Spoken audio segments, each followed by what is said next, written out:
I want to bring in now Ambassador Mark Regev, Senior Advisor to Prime Minister Benjamin Netanyahu, joining us now to talk more about this. Ambassador, welcome to you. Thank you for joining us on this. Thank you for having me. Let's first talk about the tunnels.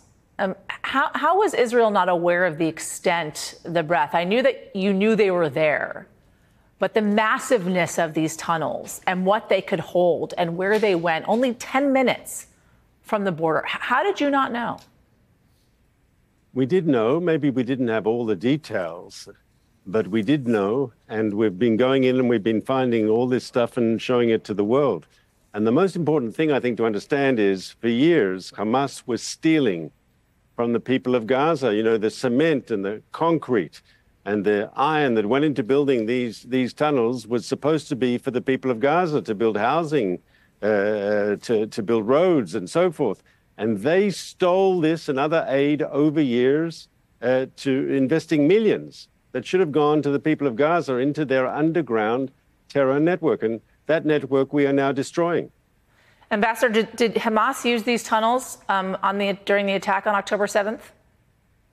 It's not clear they used this specific tunnel, which is interesting. The truth is, on October 7th, they attacked us on land. They crossed over the border fences and stormed into Israel. And of course, as you know, and has been widely reported, they murdered, they raped, they beheaded, they burnt people alive, they machine gunned the young people at the music festival. Terrible, terrible things. And we can never allow them to do that again. And that's the goal of our operation. It's to destroy Hamas's capabilities to commit that sort of terror attack and to end their rule over the Gaza Strip. In future, when aid is given to the people of Gaza in the future, that aid has to reach the people of Gaza and not be stolen by Hamas to build a nefarious military machine. We're going to get into that in just a moment, Ambassador. I'm wondering when you're going to launch an investigation into the security breakdown as to what led to October 7th, allowing the Hamas militants and terrorists over the border into Israel. I think the minute the war is over, there'll be an investigation. In the past, when we've had such security lapses or crises in the past, we've had investigations. Most famously, 50 years ago, after the 1973 war, when Prime Minister Golda Meir was surprised by the Arab onslaught. We were attacked at the time from the north by Syria, from the south by Egypt, in a coordinated attack that our intelligence didn't pick up. At the end of the war, we had a National Commission of Inquiry headed by a Chief Justice and former Chiefs of Staff of the Israeli military, and they called witnesses from the Prime Minister down. And of course, something similar will happen now. Lessons have to be learned, and everyone, from Prime Minister Netanyahu down, everyone of responsibility, we'll want to know what did they know, when did they know it, and on what information did they act or did they not act. Many Israelis are finding the Prime Minister responsible for not bringing their family members home, those that are still being held hostage. They stopped a speech the Prime Minister was issuing or was giving just a couple of days ago. How receptive is he to the family members of the hostages that are still being held in Gaza and the efforts to get them home?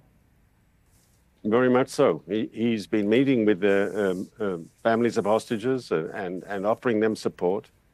You can only imagine what hell these people are going through. I mean, they've got loved ones who've been kidnapped now for more of 80 days in the Gaza Strip. They know what violence Hamas is capable of. We saw it on October 7th. We heard it from the first group of hostages who were released in November, the physical and psychological abuse that they suffered. So, of course, the families deserve our support. And we believe our strategy of applying military pressure on Hamas is the way to achieve the freedom of our hostages. Ultimately, Hamas isn't going to release people because they suddenly become humanitarians. On the contrary, we understand that they are brutal terrorists. But they will, as President Biden said, they will respond to pressure. And the Israeli Defense Forces are applying that pressure as we speak on Hamas's military machine. Bibi Netanyahu has essentially said many times he's going to go to the very end. You're going to fight to the very end until Hamas is eradicated. I imagine you mean the group. How, in fact, do you plan to address the ideology of Hamas? I mean, we have to create an alternative that people can believe in a future, a better future without Hamas. But it's most important to remember, if I can use an example from the Second World War, yes? the Nazi regime in Germany was destroyed. It doesn't mean there aren't Nazis. There are still Nazis in Germany today, but they just don't control the government or the army or the police. So that's the goal. Maybe you can't control what people think, but by removing Hamas from power, it won't have the capabilities to hurt other people with its crazy extremist ideology. I want to read for you a quote from Thomas Friedman, the New York Times, talking about what needs to happen next in this war. And I want you to weigh in on it, Ambassador, if you can. He says the best way to discredit and destroy Sinwar, which you well know is the leader of Hamas, is for Israel to leave Gaza and make him come out of his tunnel, face his people and the world, and own Gaza's rebuilding on his own. Is this something, the Prime Minister, that your government is open to? I'm afraid it's not that simple, because Hamas rules Gaza with an iron fist, and they're not going to allow the people there to vote in free elections. They're not going to allow a free expression of opinion.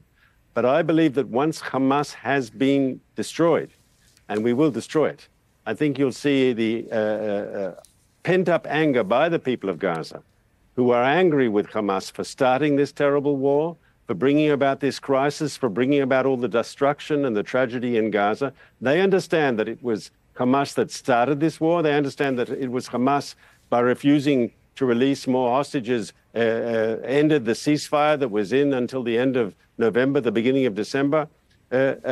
People of Gaza are not stupid.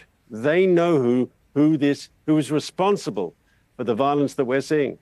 What about the civilian casualties, Ambassador? We're looking at 20,000 plus Palestinians that have been killed on the ground in Gaza, many of them women and children. The AP reporting there was a strike in Israel declaring a safe zone. One woman was killed and at least 8 were wounded. In response, Israel's military saying it would not refrain from operating in safe zones, quote, if it identifies terrorist organization activity threatening the security of Israel. Are there any safe zones, Ambassador, in Gaza? You tell people to go south, they are struck in the south. You identify safe zones, they are struck in the safe zones. Where do Palestinians go?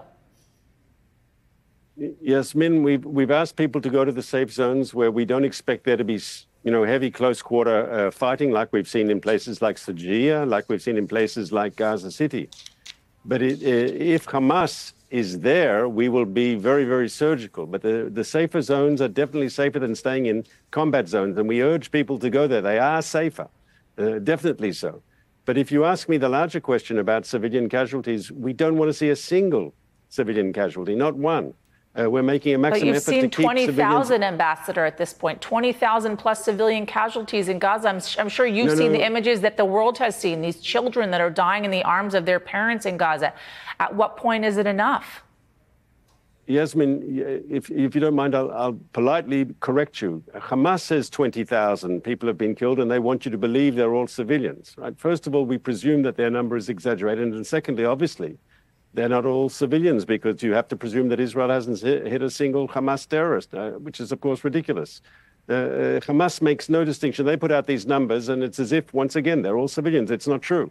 We believe we've hit thousands, many thousands of Palestinian terrorists we've killed in this operation. That's our goal. And if Hamas says, well, 200 people died in the weekend, so they don't give you the background. If all 200 were terrorists for Hamas, that's good. They're our enemy. We want to get them. We obviously don't want to see civilians, and we're making a maximum effort. That's why we're asking civilians, please leave the zones where we know there's going to be heavy, close order fighting between us and the terrorists. Move to the safer zones. They are safer. They are there, and we're helping people evacuate where we can. I'm sure, Ambassador, what you're saying is true, but you certainly don't argue that children are also losing their lives in Gaza right now, right?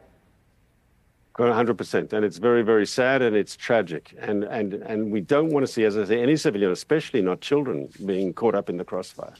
Ambassador. But, Yasmin, it's important to understand that Hamas is deliberately sacrificing Gaza's children.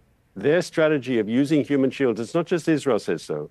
The United States says so, the UK, the European Union have all said Hamas has adopted a deliberate strategy of using Gazan civilians and Gaza's children as a shield for its war machine. That's why they built their military structure under urban neighborhoods, under schools, under mosques, under UN facilities, under hospitals. This is Hamas's whole strategy. Every time a civilian is killed inadvertently for us, It's a tragedy, but that's Hamas's strategy. They want to see civilian deaths. They want to see every last Gazan die on the altar of their crazy extremist agenda.